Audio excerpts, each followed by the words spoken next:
Welcome, welcome, welcome, everyone. This is a special episode. If you're watching me right now or us right now, you're tuning in for a special post edition of Just Talking on YouTube. And I want to appreciate you and thank you for tuning in and watching this. Once in a while, these shows will still pop up here on this channel. And thanks for still staying subscribed and catching us when we do. I have a special guest tonight, Stuart Delony. We're going to talk more in just a minute. And for those of you who are listening to this right now, welcome to the Social Jesus Podcast.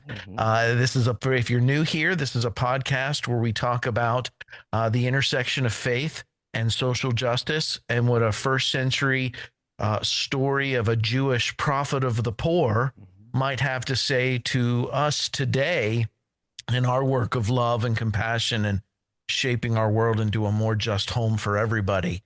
So let me introduce our special guest this evening. This is Stuart Delony, and he has written a book entitled The Tribulation Survival Guide, How to Stay Alive When Everything Else is Dead. Stuart, welcome. Well, thank you, Herb. Thanks for having me here. I'm excited to be here. Yeah, this is going to be. I've had conversations with Stuart. Well, I say that in plural. I've had one conversation with Stuart in the past, and it was so enjoyable. I am so looking forward to our conversation together tonight. So, tell me a little bit about first what led you into writing. Well, I mean, this topic, but even a book that addresses this topic the way that you do. It's pretty satirical. I mean, I found myself reading and chuckling to myself, having grown up in this headspace, chuckling to myself over and over again. No, this is definitely satire. This is definitely satire, which is funny that in some of the book marketing we've done purposely was confusing people, making it seem like the rapture was happening, and people would be arguing with me about stuff. And I'm like, oh my gosh, this is this is not real. It's satire. Take a joke. I wrote this. Yeah, just like you, Herb. I grew up around a lot of evangelical spaces, conservative spaces where fear was the currency, and fear was the control factor, and always worrying when God's coming back, and all of this rapture stuff created like a consistent panic. And I remember this growing up. Like I remember my mom would be afraid of this, that, and the other, and then fuel that on to me as well. And then you begin to kind of grow up and see that all of this is nonsense. that the rapture's not in the Bible. This is an invention that happened from John Nelson Darby in like the 1800s. And so all of this nightmare fuel that we've grown up with, it's not real. But it's pretty effective nonetheless at getting people to constantly be on the edge of their pews, so to speak, needing what it is you're selling as a religious institution, right? I mean, there's a reason why something so silly has gotten so much traction.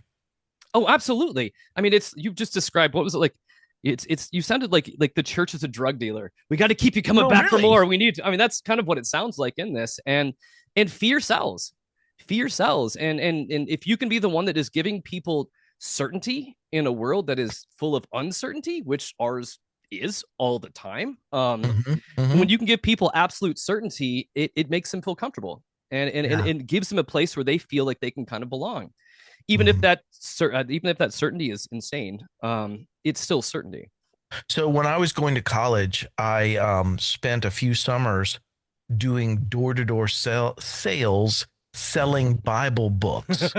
And some of the manipulative tactics that they taught us when you go into a home is to create the need for them, and myriads of emotions, fear being one of the significant ones, create the need for them, and then offer them a product that satisfies that need, that solves that need. That seems to be what you're really poking at, is that we've created as evangelical Christian. I don't know if you identify as evangelical. It doesn't even matter what you identify as, Stuart, but you grew up in it. I grew up in it. Right. And so we, as what we came out of, or what we belong to still, we create this need that it just so happens you're in the right place this weekend to have that need solved for you. We've got the solution. Yeah. And it sells. And for me, like this book and the satire in it was simply just taking the logic that they gave us and running them to like the natural conclusions, because nobody ever questions it beyond that, because you're like, okay, maybe this makes sense. But if you think of it a little bit longer, you're like, no, this is insane. This is absolutely insane.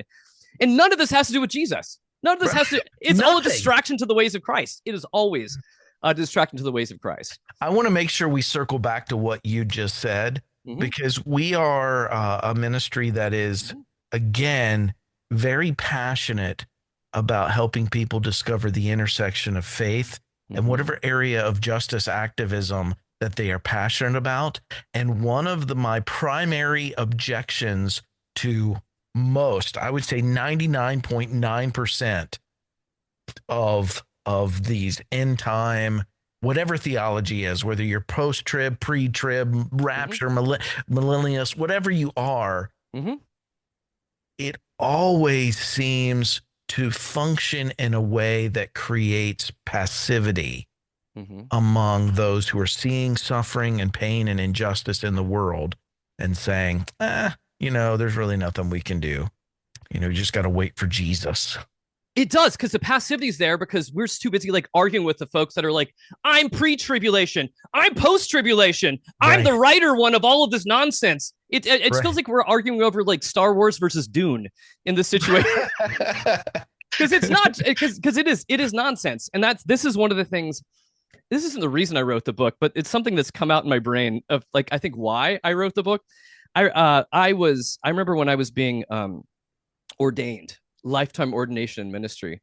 And this is years before I was defrocked for other reasons, which really is about speaking truth. They didn't like me speaking truth eventually. But one of the things they'd asked me, and before this board of people, they're like, well, do you disagree with anything in the Bible? Is there anything that you think was, because they're the inerrant people that everything is, and I was like, you know what? I was like, I could do away with the entire book of Revelation.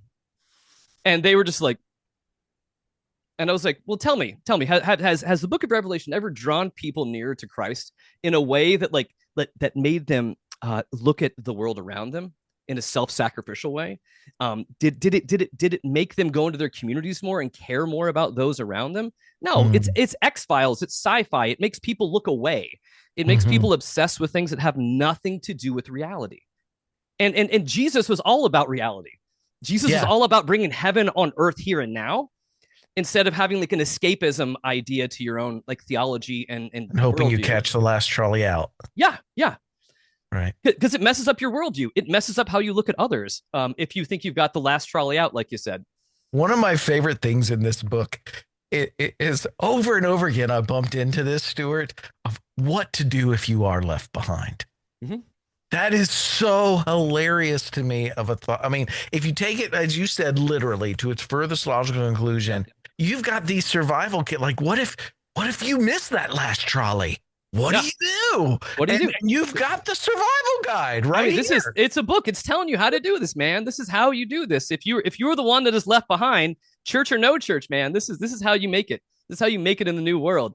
Even though it is, even though it does feel like at times right now we may be living in our own little tribulation in America, but no doubt, no doubt.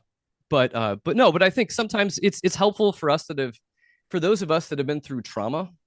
I think laughter is helpful for us to see the absurdity in things. We can it's healing. It's cathartic. It's healing. Absolutely. Yeah, I found myself going through this thinking, "Oh, this is fantastic." So, let me ask you this: what's your favorite part of the book? Do you have a favorite part of the book? It's okay if you don't. Is there a chapter that you really? Yeah, it was befriending the 4 horsemen of the apocalypse. Okay, that was at the top of my list to ask you about. Okay, yeah, it was one of those ones because I started this whole thing as just a goof, really. Like I was doing like it was going to be something small and something funny because I was avoiding editing a longer book that I had written, and this was a good process because I also realized in the longer book I'd written I was like, I was there ideologically, but I wasn't there heart-wise. Yeah, and so I think it was a process of me realizing that and kind of laying in on my roots to be able to, I think, speak with comedy, truth to power as well. And the idea of the 4 horsemen of the apocalypse, I think it's ridiculous. You threw in, I think, a 5th. A Oh yes, fifth? yeah. This is a fifth. Well, kind of. Yeah. I mean Talking about George? Greg. Greg. Greg, that's it. Yeah. That's it. Greg. Yeah. Greg is a recurring character throughout the book. He's basically just like the guy that has been dating your mom for a week that already wants you to call him dad. So he pops up here and there throughout the He's book like the too. fifth horseman. He's Yes. also the Antichrist. Spoiler alert. Or one possible One Antichrist. possible. There's many possible antichrists, which there's chapters on that, how to identify the antichrist.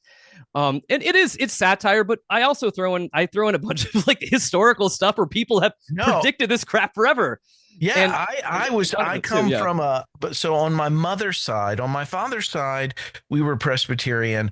On my mother's side, I think I've shared this with you before. I grew up at Jim and Tammy Baker's ministry, right? And then so that was my introduction. But my mom did get later, after that all fell apart, got involved with Seventh Day Adventism, and I was shocked that you actually mentioned 1844, Millerites, William Miller. I mean, you did your research on this book, man. I mean, it's not just poking fun at eschatology. You actually, there's some history here that you pull out. Well, if you're gonna do a good roast, you got to do your homework. Like, I'm just not doing a drive-by on this. If I'm trying to kind of take this down and make people laugh, but also find hope. So it's not simply making fun of everything. I think it is leading towards the hope that we need to get out every once in a while, like see others out there, touch grass, get away from the computer. So we brought up befriending the four horsemen. Can you tell me, for those who haven't read the book and those that are listening, what do you mean by that? What do you mean by befriending the four horsemen? Well, okay, so depending on how you read the book of Revelation, some people will have the four horsemen of the apocalypse, and there's different translations of what they are, like war, pestilence, famine, and conquest. ICE officers in Minneapolis. Sorry. Yes, they are. Yes, they are, and that's totally appropriate too. My horsemen aren't assholes. Sorry, I don't know if I can swear on this, but that's fine. But no, and so I think it was really just taking a lot of those ideas of just and yeah, what would their personalities be like? Because there's which one would you swipe right on? I've got like tests like that in there as well too, just kind of leaning in on are you more of this kind of a fan of this one or this one or this one?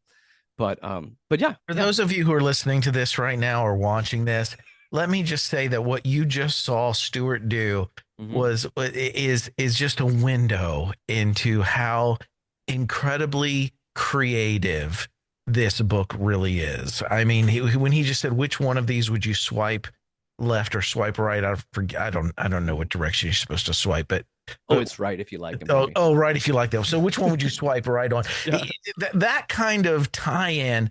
This book over and over again, Stuart, I found myself saying, dude, this guy is a creative genius. Like I would have never, did you come up with, there's so many jokes, there's so many illustrations, and there's so many like you just said, Greg or whatever his name is, all of that stuff. Did that all come out of your head while you were reading this or writing this? It did. It evolved. It evolved in stages. Like it was like I think I have like there's like 10 chapters, and initially it was like 6.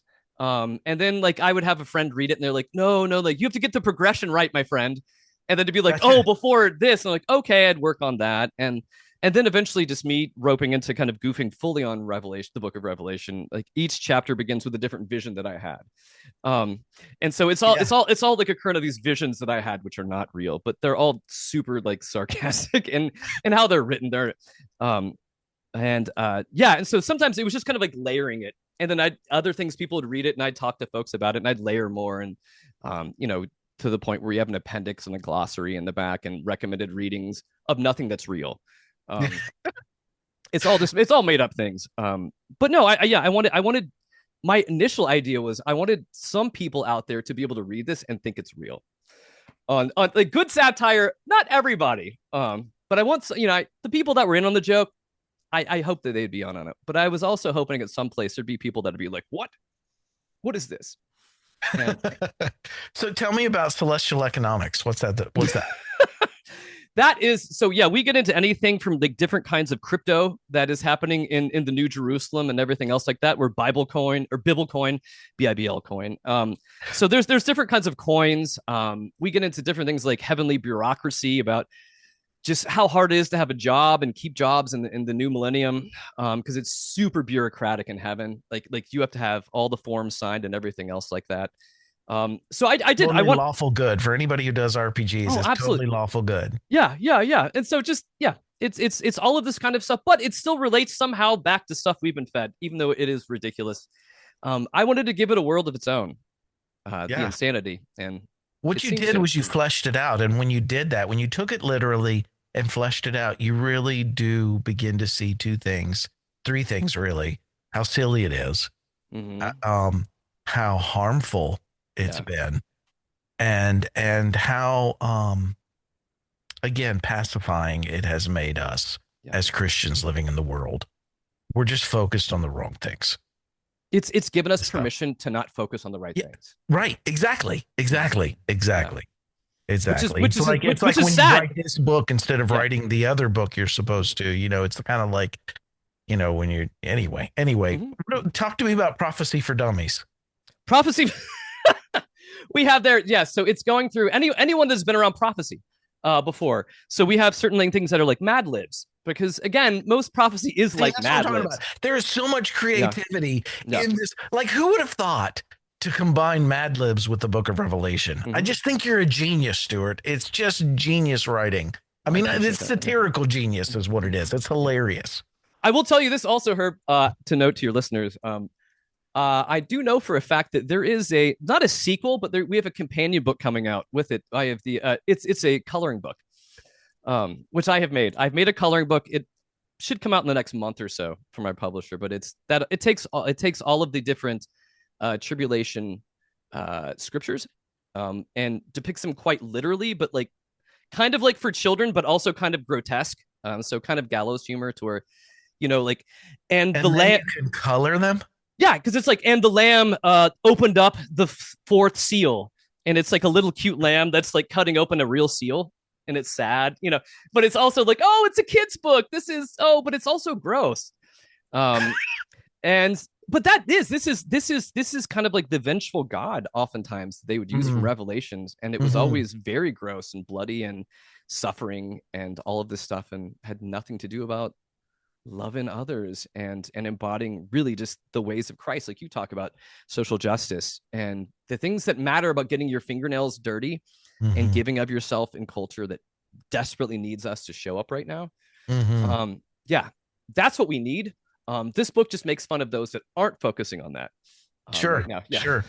Let me say this too. Let me throw this out there for our listeners. For those of you who are afraid that love maybe, and I know there are alternative interpretations of the book of Revelation in the justice world. I know of Yeah. Anabaptist and nonviolent interpretations of Revelation. I've seen life-giving interpretations of Revelation that are not, in times, but actually focusing back on what the actual people were going through at this time and how subversive this book was, how Yep. political this book was, as standing up to things like what we're watching happening right now in the US, those types of things back under the Roman Empire and the time when this was written. I want to say this book is not poking at that at all. No, It's no. poking at the train wreck that evangelical Christianity has made Mm-hmm. and the manipulation that the evangelical community has practiced Yeah. using the book of Revelation.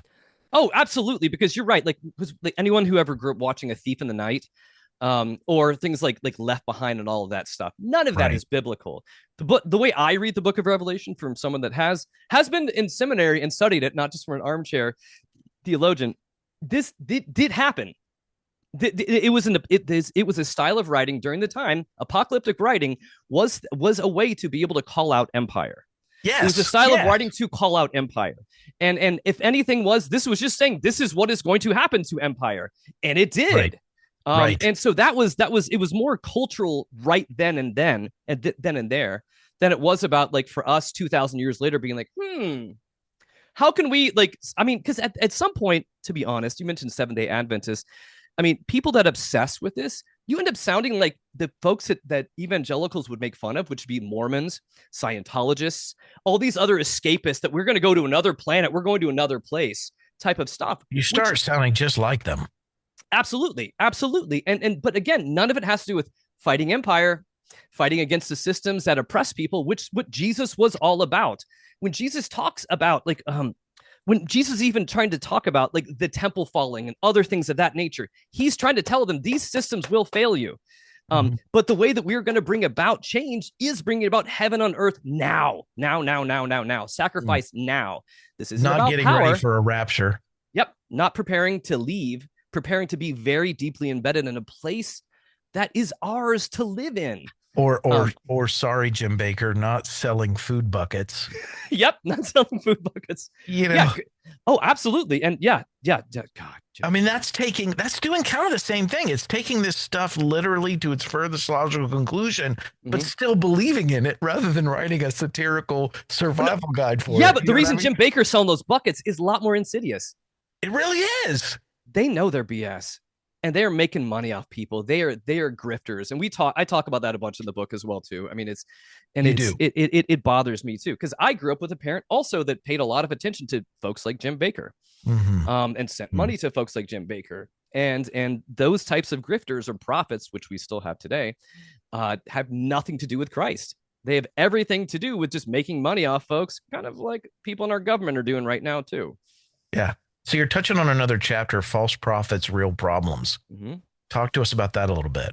Well, I mean, part of it is laying out a lot of times people have been false prophets, historically and otherwise. It just pointing out how ridiculous it is, and that they will predict the end of the world, and it doesn't come to pass, and then they'll predict it again, and people keep following them.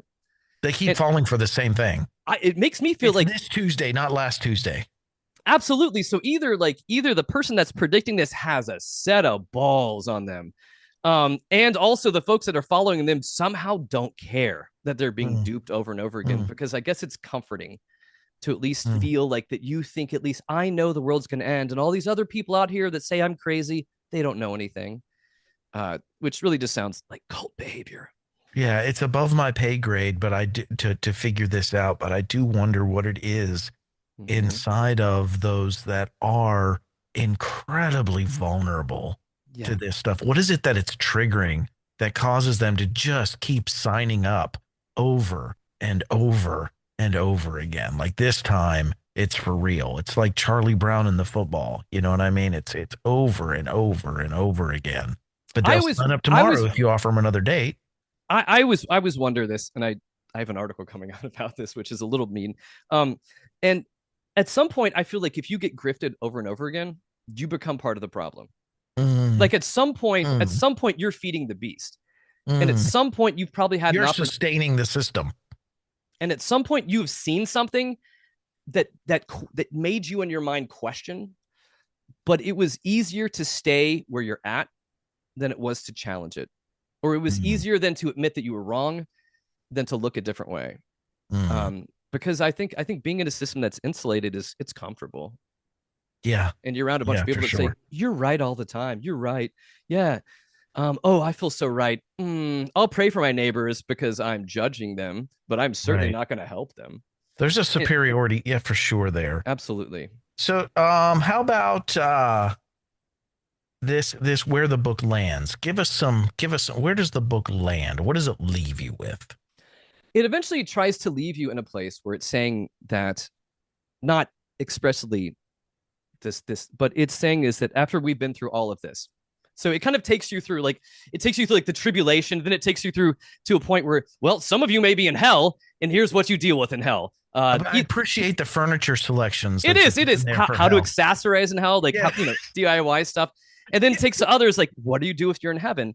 But ultimately, in the end, it's really just pointing to it's finding meaning where we can find meaning outside of these systems, outside of this absurdity. And I think ultimately that sometimes we wish life was like a Marvel movie, like big explosions or like superheroes and all this other kind of stuff. But I think life is just lived in the quietness. It's lived in the smallness. It's lived in the smaller acts. And I think that's really what's begging people to move away from the spectacle and move back towards just the simplicity of being a human and being a human to your neighbor. And I think that we've lost that. I feel that we've lost a lot of that now, especially whether it's because of the church or whether it's just because of how we interact now in online spaces. Mm-hmm. But I feel like Mm-hmm. we've lost that ability to be human to human with people.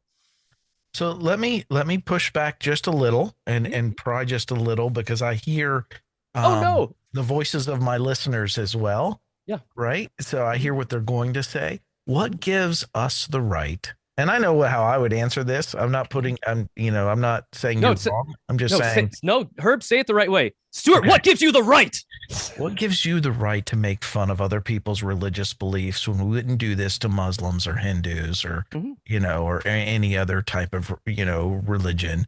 We wouldn't Mhm. do this to we wouldn't poke fun at them and their religious belief. Maybe you would. Maybe I misjudged you, Stuart, but what gives us the right to do this?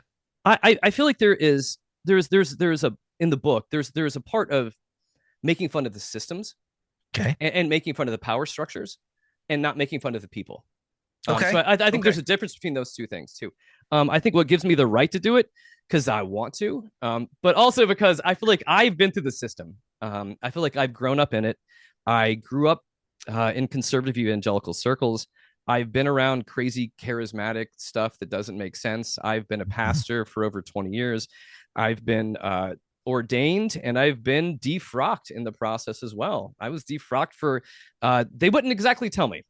It was one of those things to where it was like, we have an issue with you. We need to have a meeting with you. And it's like, tell me what the meeting's about. You'll find out at the meeting. And and after I've been in ministry Of for which 20 you years, never did. I was like, I'm not going to that meeting. Tell me what it's about. And I knew it was either supporting LGBTQ folks or that I swear on my podcast. And either way, my answer to that was, if that's your biggest issue and you can't even tell me this, fuck off. I didn't tell them that, but that's where I come from. And I come from a place where I've worked for I've worked for evangelistic organizations. I've been a pastor. I've been a youth pastor. I've been a missionary. I've seen this and I've seen how harmful this Yes. ideology can be on people. Yes. I've seen how evangelists use this to be able to guilt people or to terrify people into heaven, which is not anything to do with what Christ is calling us to do. Hmm. Um, I've seen how harmful it is, and I've seen how this completely takes away the focus from anything gospel oriented. Hmm. And one of the reasons I've always gotten in trouble, whether it was before I was in ministry, whether it was in ministry, was I took the words of Jesus very seriously. Hmm. And I didn't pay attention to the systems, but I really just took what he said seriously and I kept Hmm. moving. Yeah. And I, that's, I think that's well said, Stuart. I think there's a world of difference between sitting in a place of feeling superior to other mm-hmm, people's religious beliefs and making fun of them, and actually being someone who's gone through the mm-hmm, trenches of a particular religious belief and saw firsthand the mm-hmm, harm that it does, not just even in your own experience, but the harm mm-hmm, you've seen it do to others as well. mm-hmm. And I appreciate the book. It's hilarious. Again, I found myself laughing at multiple. I'm amazed at your. I mean, honestly, the when what got me the last straw was when you started giving me ways to accessorize. Mm, If I end up in the lake of fire. mm-hmm. I mean, that's. You got to, Yeah. you got to. Well, that's great. Anything Mm-hmm. else you want to tell us about the book? No, I just think for those for folks out there, I think it can be something that even though it is satire, I think satire can be very healing for those Hmm. of us that have been part of harmful systems. And this does not read like a joke book either. I think it reads like it's very straight faced in many ways.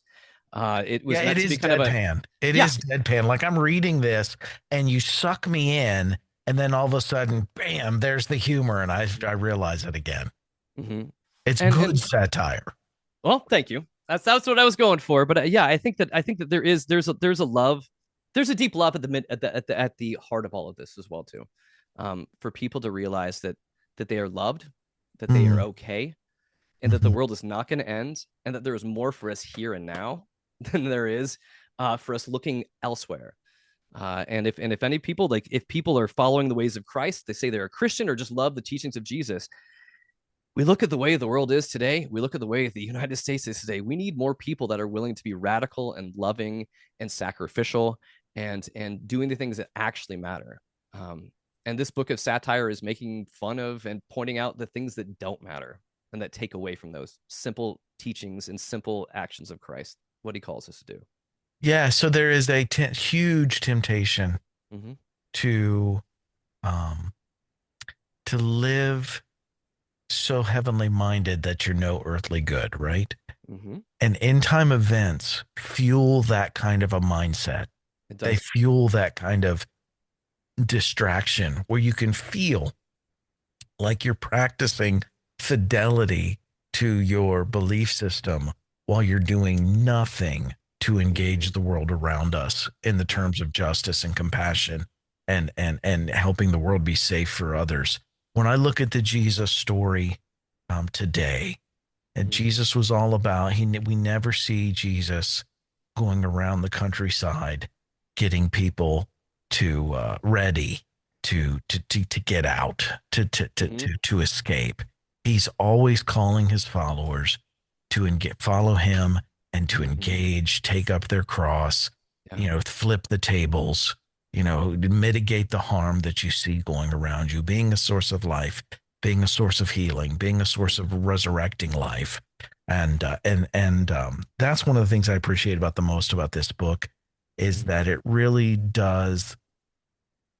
It pulls back the veil, kind of Wizard of Oz style, and shows you who's really behind the curtain, who the wizard really is on all of this eschatology stuff. And it's a not jarring in a negative sense, but it's jarring in a positive sense to say, well, what is it really all about then? And if we can pivot from where this stuff has led so many to actually becoming engaged in the world around us, and whether it's through social change, whether it's through charity, whether it's through justice, whether it's getting involved. I'm not talking, when I say politics, I'm not talking about partisan politics, but getting involved with the way that resources are shared and how power is distributed in our country. Just getting involved in the world around it and being the hands and feet of Jesus today. If this book does that for one person, it's worth it. So if you're out there, tell us how we can get this book, Stuart. Well, you can get this book. Well, it's a book that's anti-empire, but you can get it at the heart of the empire. Let's go to. You can find it on Amazon, where our Lord Daddy Bezos is reigning right now. But yes, it's on Amazon. If you look it up, the Tribulation Survival Guide: How to Stay Alive When Everything Else Is Dead. It is available there. All of those. So I've noticed in your marketing, you have quite a few people who have recommended this book. Quite a few famous people that I was shocked to see that had read the book and responded to it so positively.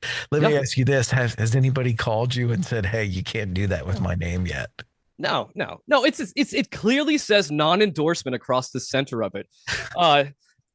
In there. So no, yes, what Herb is speaking of is I took many of the grifters of the faith, as we would call them, and turned them into giving me endorsements for this book. Something like I think it was like Tim LaHaye was like, I've written 24 books on this topic, and this is the only one that's helpful. Who's the writer from Left Behind? But it has been funny. I had somebody that was so confused. I had like it was Rick. It was a Rick Warren one. And something like, telling people like, telling people to do this. That's my bag, baby. And someone's like, did Rick Warren really say that to you? No. Like, yes. That absolutely sounds like it's Rick Warren. Yes, that's what he's going to tell me. That was my next question, is how many people have really thought that these were real? We did part of our marketing on like TikTok and YouTube. If anyone wants to go look for Snarky Faith and just look up our shorts, there's a ton of them. I had way too much fun doing this. There's over 200 different reels and shorts for this. But I started making ones that just seemed like the world was ending. It'd be like, it's the end is near. It would be like at the top, which is really just the date the book is coming out. And gotcha. Because of all the rapture panic and folks were just like, what? Another one? What's happening here? And I'm like, these videos are obviously they're stupid. They're so dumb. They're not real. They're not real, people. They're not real. I think that betrays the culture that this stuff appeals to, they can't discern between real and false, so they can't discern between even satire and true. It's almost like we've created a whole culture that has lost the ability to critically think about any of this stuff. Yeah, and I've been worse even in the comments with folks. Not being mean, I just continue with the absurdity with it, where someone would be like, "But you need to read Matthew 10:18 or something like that," and I'm like, "Oh, okay, but you should also read the guide, page 435, and it says this." I mean, because some of that it's absurd. Like you're arguing with me based on what this is all absurd that we're doing here. Yeah. All right, so you've told us how to get the book. Yep. How does someone find you, Stuart? You said Snarky Faith? Yeah, the easiest way to be able to find me, because my last name and first name are not always the easiest to spell. Just look up Snarky Faith for those out there. It'll take you to where I have my podcast. It's a column on Pathos, and you can find out all the other places where I am and exist online. There's Facebook, wherever people hang out online, you can find me. And for those of you out there that follow Renewed Heart Ministries and the social Jesus stuff that we do, let me just say to all of our listeners, if I wouldn't have Stuart on this show unless I didn't love this guy and love what he's doing. And this is it is satire. It's a satirical look at the way that we have painted end time events and what we've done with them. But I cannot recommend it highly enough. If you want to just sit around by the fire on a winter evening this year and get a few laughs out of what you've probably already deconstructed, but just a way to cathartically heal from some of that damage, pick up this book, Tribulation, the Tribulation Survival Guide, How to Stay Alive When Everything Else is Dead, by Stuart Delony. Stuart, thank you so much. Absolutely.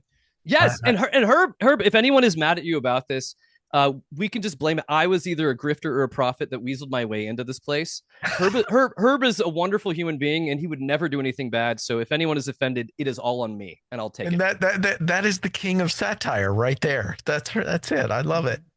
I love it. Or even not satirically. If you want to be mad at me. I'm fine with it. Don't be mad at Herb. Herb's too nice. Don't do that. If anyone's a jerk, it's me.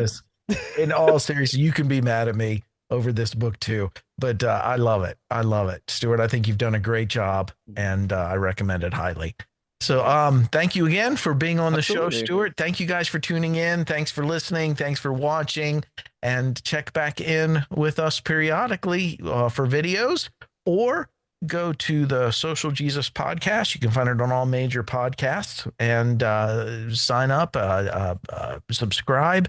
And if the podcast platform you're using offers this option, leave us a positive review. That helps others find this podcast as well. Wherever you're at this week, keep living in love, keep choosing compassion, keep taking action, and working for justice. I'll see you next week.